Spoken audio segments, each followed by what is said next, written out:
Welcome to Beaded Doilies by Shell. In this video we are going to do the connection that has no connection beads.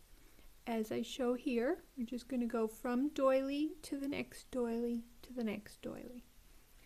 Now here I want to show you when we do the no connection with the weather pattern. I use the same design. So you can see here the H's are here and the H's are here. Now when I do with connection, it is turned. I use the turn design where the H's are on this side for the first one and then they're on the opposite side for the second one. So we are going to be using the exact same main design for the entire piece with the weather pattern. If you are using other patterns, then you just use whichever pattern you are planning on using. But with the weather pattern, I go with the same design when there is no connection beads. So here, you first want to match up your first doily with the design that you used for it, and your string should be coming out on the right side. Then we're going to add the next beads in this order: 1, 2, 3, 4, 5. So we'll take our string, and here we can see we need 3 H and then 2 low. So, or 3 high and 2 low, so I need 3 of my greens, which are my high color, and then 2 pinks for the low.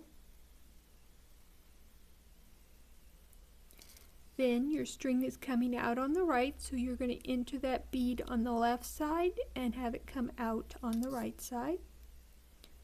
And there you have added your first circle. Now you want to get into position for your second circle. So on this piece we're going to go through all 3 of our highs because we want to be at this bottom bead here. So we're going to go through 3 beads, 2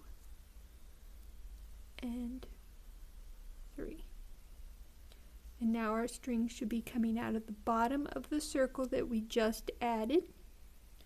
And as this is following the same course as our first doily, what you can do at this point is go to part 7 and then follow the instructions back to here, and you will have added your next full doily, and then you just keep repeating that from part 7 to here until your piece is as long as you need it to be for whatever item you are creating.